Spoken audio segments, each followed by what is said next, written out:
ஒரு முக்கியமான செய்தியைத்தான் இந்த வீடியோவில் நம்ம அத்தனை பேரும் புரிந்து கொள்ள இருக்கிறோம். அதாவது ஈரான் அமெரிக்கா இஸ்ரேலுக்கு இடையிலான வார் இன்று தனியும் நாளை தனியும் என்கிற பேச்சுக்களுக்கு மத்தியில் பெரும்பாலும் இப்பொழுது வெஸ்டர்ன் மீடியாக்களே இந்த யுத்தம் வெகு சீக்கிரம் முடிவுக்கு வராது என்கிற நிலையை எடுத்திருக்கிறார்கள். அதற்கான காரணம் என்னன்னு கேட்டால், அமெரிக்காவே யுத்தத்தை நிறுத்துவதற்கு தயாரானாலும் ஈரான் யுத்தத்தை நிறுத்துவதற்கு தயாரில்லை. ஈரான் மிக முக்கியமான ஒரு விவகாரத்தில் கவனமாக இருக்கிறது. என்னன்னு கேட்டா, யுத்த நிறுத்தத்திற்கு நாங்கள் தயார்.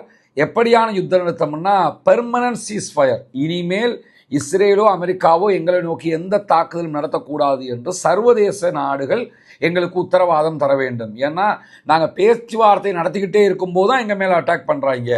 கடந்த நேரமும் இதே தான் செஞ்சாங்க, இப்பொழுதும் அதே தான் செய்கிறாங்க. அதனால் நாங்கள் அவர்களோடு சமாதானத்துக்கு தயாரில்லை, அவர்களை நம்ப முடியாது என்பதில் ஈரான் தெளிவாக இருக்கிறது. அதே மாதிரி எங்கள் மீது எத்தனை தாக்குதல் நடத்தப்பட்டாலும், எங்களுடைய எத்தனை தலைவர்கள் கொல்லப்பட்டாலும் நாங்கள் பதிலடி கொடுத்து கொண்டே இருப்போம். எத்தனை நாட்களுக்கு என்றாலும் எங்களோடு சண்டை பிடிப்பதற்கு அவர்கள் தயார் என்றால் நாங்கள் சண்டை பிடிக்க தயார் அப்படின்னு சொல்லிட்டாங்க. அதை தாண்டி இஸ்ரேலிய பிரதமர் பெஞ்சமின் நெத்தன்யாஹு என்ன பண்ணாருன்னா, நாங்கள் ஈரானுடைய நிறைய மிசைல் ஃபெசிலிட்டிஸ் எல்லாத்தையுமே அழிச்சிட்டோம். அமெரிக்கா அதிபர் சொன்னார் 80% அழிச்சிட்டோம்னு.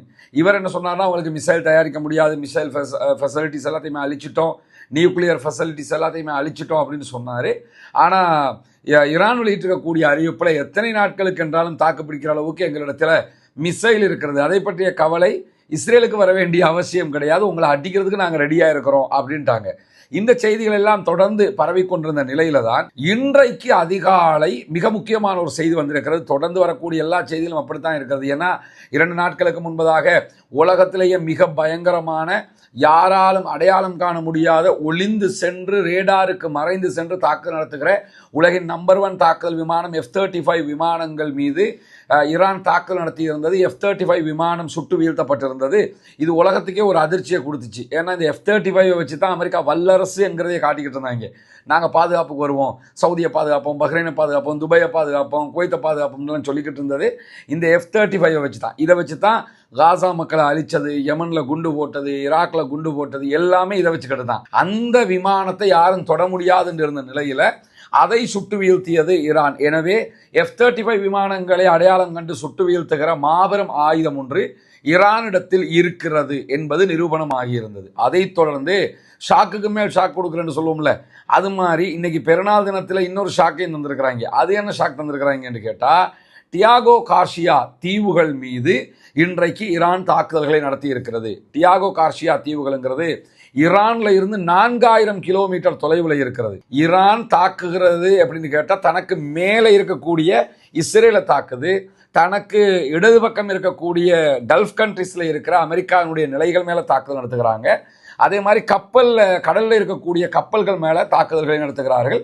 ஹொர்முஸை மூடி வச்சிருக்கிறாங்க. இதுதான் ஈரானுடைய இதுவரைக்குமான யுத்த திட்டமாக இருந்தது. டியாகோ கார்சியா என்கிற ஒரு தீவு, மக்கள் வசிக்காத முழுவதும் மிலிட்ரி இருக்கக்கூடிய தீவு. அதில் அமெரிக்காவினுடைய ஃபோர்ஸஸ், அவங்களுடைய இராணுவ தளவாடங்கள் இருக்கிறது. அதே மாதிரி யூகேயினுடைய ஃபோர்ஸஸும் இராணுவ தளவாடங்களும் இருக்கிறது அங்கே.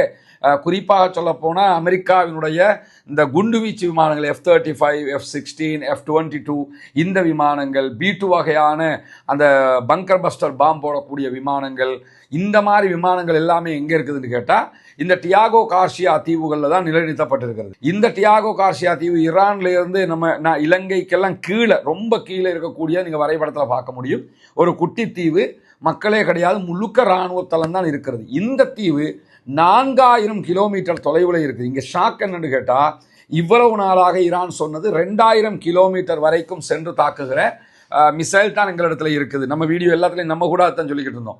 2000 கிலோமீட்டர்னா ஈரான்ல இருந்து இஸ்ரேல் வரைக்கும் அட்டாக் பண்ண முடியும், அதுக்குள்ளே இருக்கக்கூடிய எல்லா பகுதியிலையும் அட்டாக் பண்ண முடியும். இந்த அளவுக்கு தூரம் செல்லுகிற மிசைல்ஸ் தான் எங்களிடத்துல இருக்குதுன்னு சொன்னாங்க. ஆனால் இப்போ அவங்க அடிச்சிருக்கிறது 4000 கிலோமீட்டர் சென்று தாக்கக்கூடிய மிசைல் அடிச்சிருக்காங்க. மிசைலுக்கு பேரெல்லாம் அவங்க இன்னும் சொல்லலை. இந்த தாக்குதல், டியாகோ கார்சியா மீதான தாக்குதல் விட்டாகலை, இடையிலேயே வான்வழியிலேயே அவங்க தடுத்து நிறுத்திட்டாங்க, அது வேற விஷயம்.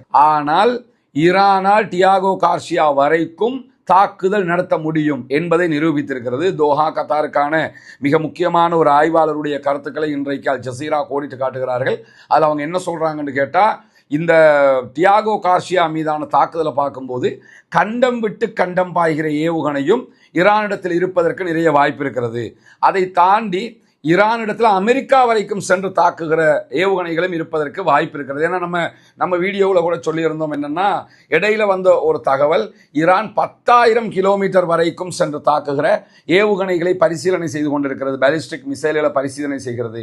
10,000 கிலோமீட்டர்னா என்ன அர்த்தம் கேட்டால் அமெரிக்காவுக்கே அடிக்கலாம். அமெரிக்கா இருக்குதுல்ல, அங்கேயே போய் தாக்குதல் நடத்த முடியும். அமெரிக்காவுக்கு அடிக்க முடியும்னா மிச்சம் எல்லா நாடுகளுக்கும் அடிக்க முடியும். இன்னும் சொல்ல போனால் டியாகோ கார்சியாவுக்கு அடிச்சிருக்கிறாங்களா இல்லையா, அந்த அட்டாக்கை திசை திருப்பி மாறி அடிச்சாங்கன்னா லண்டன் வரைக்கும் தாக்குதல் நடத்த முடியும்.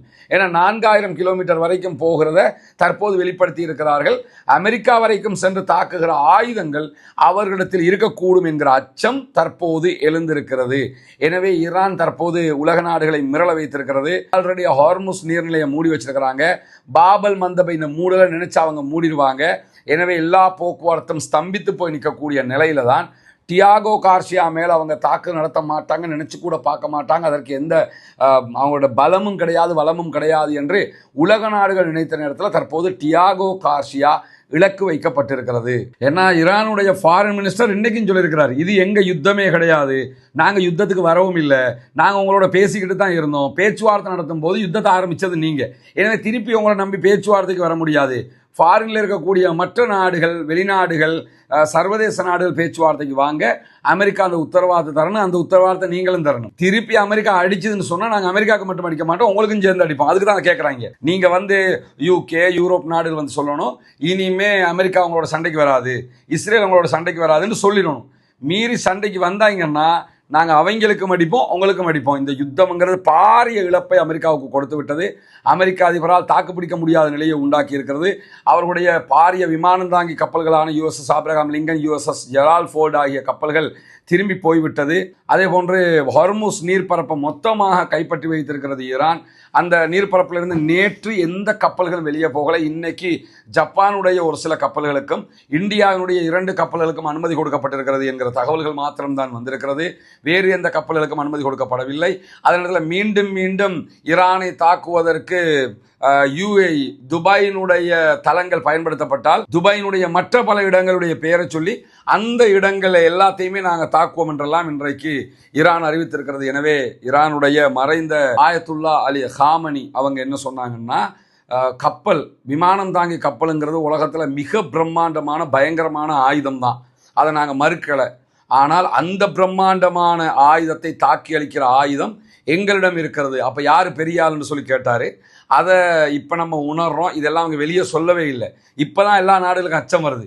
இவன் வெளியே சொல்லாமல் என்னென்னலாம் செஞ்சு வச்சிருக்கிறானோ, நம்மக்கிட்ட 2,000 கிலோமீட்டர் வரைக்கும்னு சொன்னான், இப்போ 4,000 கிலோமீட்டர் வரைக்கும் அடிக்கிறான். அடுத்து அமெரிக்கா வரைக்கும் அடிப்பான், யூரோப் நாடு எல்லாத்துக்கும் அடிப்பான், லண்டன் வரைக்கும் அடிக்க முடியும். எனவே இனிமேல் ஈரான் என்பது ஒரு கொடிய நிலையை எடுத்திருக்கிறது.